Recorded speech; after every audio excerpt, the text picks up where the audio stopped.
Okay, in this episode of I Had to Say It, I want to talk about offense. Um, Realistically, in today's day and age, not only are people so readily and easily offended, but they're actively looking for things to be offended by and about. And the thing I don't understand is being offended is an extremely personal thing. It's a question of your personal values and your personal stances on things. And I get that part. The part I don't understand is at what point did we decide that it is literally the rest of society's responsibility to make sure our feelings are spared? I mean, there are things where it makes perfect sense that they should be questioned. And people that don't agree with these things can be considered offensive. But it's after a certain degree, you being bent out of shape about something is really your problem. I mean, yes, when it goes beyond anywhere beyond being treated like a decent human being, do unto others as you would have them do unto you and all that. That treating people morally, not raping, not killing, not I don't understand people who aren't offended by things like pedophiles. It's not so much a matter of offense at that case, but just any of those things, if they were done to you, you would be horribly upset about it.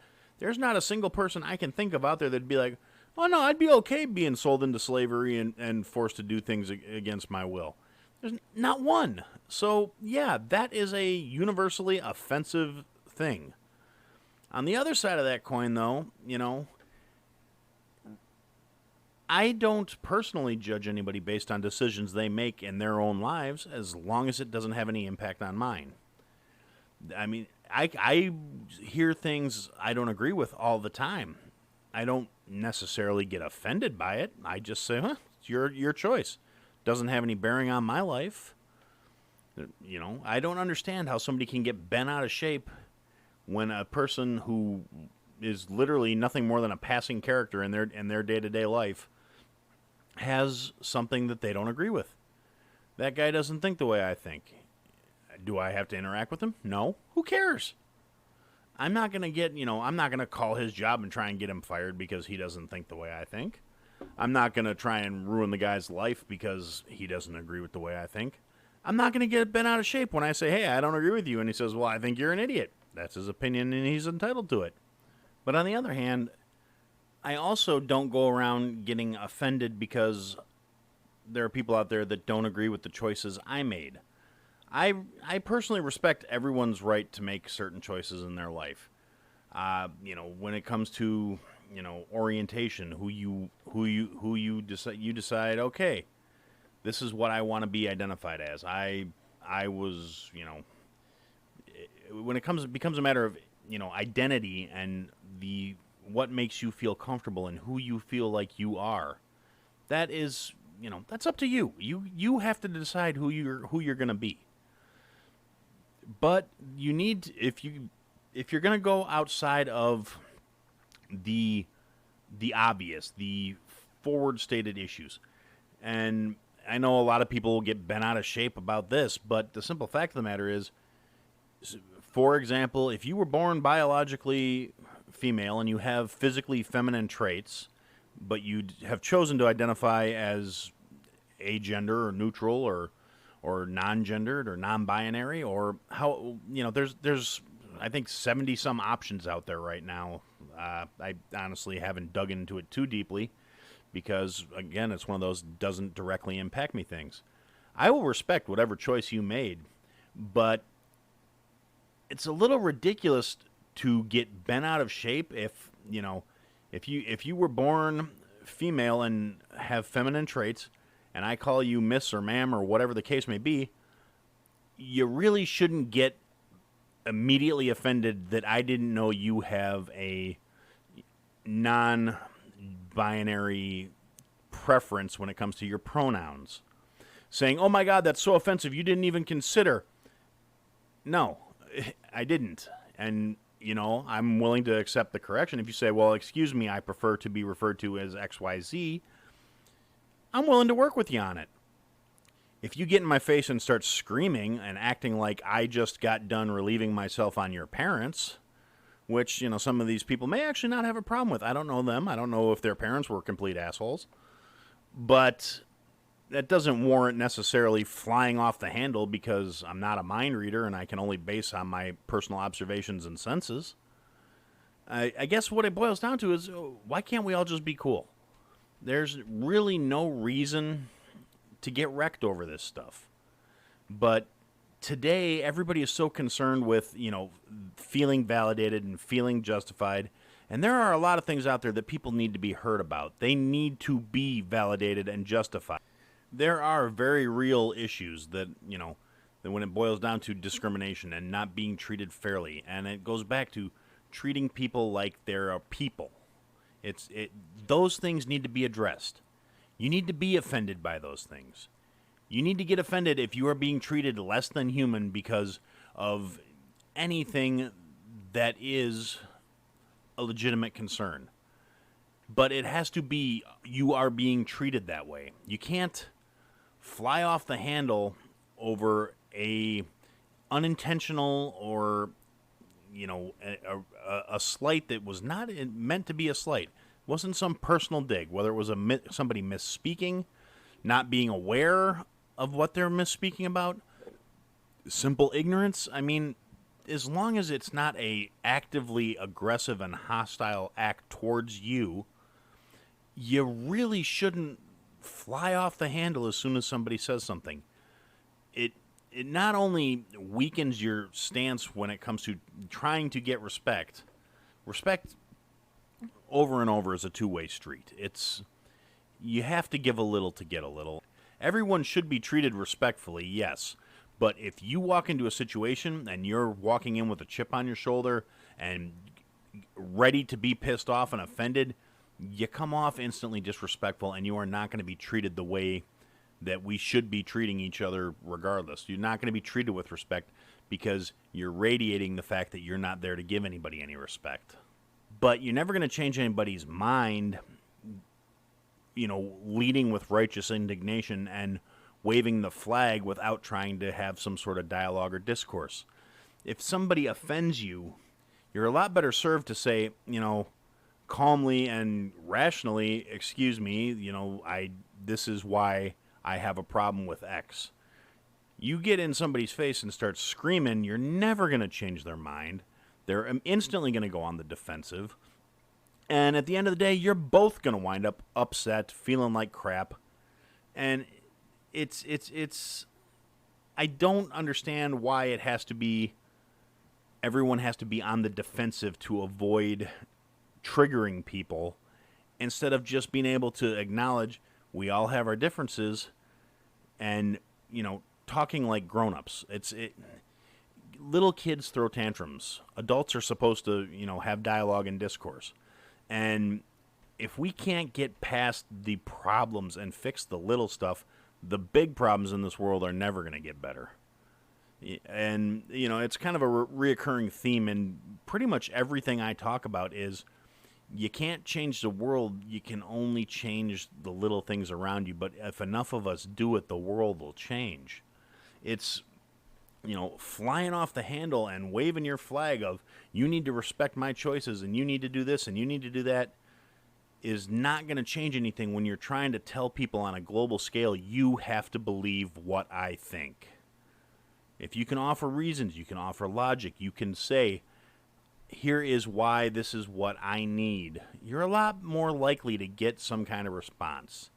And, you get all these people out there saying, well, nothing's changed so far, and nothing's done this, and nothing's done that. Things are constantly changing. Change is the only constant in the universe. And socially, things are constantly changing as well. Things have gotten better, things have gotten worse, things have gotten better again, things have gotten worse again. Things go in cycles. If you look at history, instead of trying to whitewash history and say, these things were horrible and upsetting, so we're not going to talk about them anymore. Instead of doing that, how about we look at the horrible and upsetting things and say, how can we stop this crap from happening again? Join me, 48 Hours correspondent Erin Moriarty, on my podcast, My Life of Crime, as I take on true crime investigations like no other. This season, I'm looking into the labyrinth of crime and secrets within families. I'm cutting straight to the evidence and talking to the people directly involved, including investigators and the families of victims. Listen to My Life of Crime with Erin Moriarty wherever you get your podcasts. And I suppose now, in the interest of, I've listed my grievances with people that are constantly getting offended about, a little bit of everything. We'll throw out some things out here just so I can get some things out of the way. If you're offended by any of this stuff, I'm sorry, it's on you. And if you're not offended by it, if I haven't offended you yet, don't worry, I'll get to you at some point, I'm sure. Sooner or later, I rub everybody the wrong way. But here we go. First thing I'm going to say, Black Lives Matter. I agree with the sentiment. I don't agree with the organization, but I agree with the sentiment. Black Lives Matter. I agree with the ideas that it's supposed to stand for. I think it's been corrupted and twisted, almost as soon as the movement was founded. It's been co-opted by people who are using it for their own gains and not to actually try and make some significant or real change in society. Second of all, not all cops are bastards. I agree we need police reform. We need accountability. We need to end qualified immunity because the structures that are in place that allow the bad ones to keep causing problems, even the protesters and the rioters, when things go sideways, they were calling for the cops too. There's a reason for that. There are good ones out there. They're putting themselves in harm's way on a regular basis, and they are getting in the way of people who want to do harm to people who are not prepared mentally or, physically to deal with that. I mean, the system needs to be changed. The justice system needs to be restructured. But you can't say they're all terrible. Okay, third thing. Dead pedophiles don't reoffend. If you're going to try and justify or normalize this particular issue, you and I are never going to see eye to eye. And honestly, I'm sorry, you're terrible. Little kids are the ones that the adults are supposed to protect and take care of, not allowed to be sold and traded and molested. If you can't get on board and you can't get behind that, you have bigger issues to worry about. I mean, and even if you're staunchly opposed to the death penalty, regardless of the offense, there are options out there. Chemical castration, physical castration. I mean, realistically, what is your justification for saying somebody who could do that to a defenseless child deserves any kind of leniency? Okay, offensive thing number 4. If you're upset with the government, if you're upset with the way the world is, and you've got it in your mind that you're going to change the world by going out, and I'm all for protesting, but if you want to get violent and you want to riot and you want to burn stuff and you want to destroy stuff, go after the people you're mad at. As soon as you decide that burning down private homes, private businesses, companies that have nothing to do with what you're upset about, random businesses, people that are just trying to make a living, you are no longer a protester. You're no longer working for change. You are a thug. You are a petty criminal. You are a terrorist. You're not on the side of right anymore at that point. And in particular, if wherever the issue is not where you are, stay your ass at home. Most likely the people who live in the town you're going to get ready to wreck don't want you there. Now, this one may be a little personal. It hits a little close to home. My hometown was on fire a few days ago because people that weren't from there showed up to try and act like assholes. Okay, the next one. Pretty much every form of mass media out there has strayed from reporting the news to trying to manufacture it. Unbiased, impartial reporting is basically only being done on street level by individuals. No major outlet in the last 6 months have I seen a fair and unbiased report. I mean, it goes from every major media outlet that I've, looked at.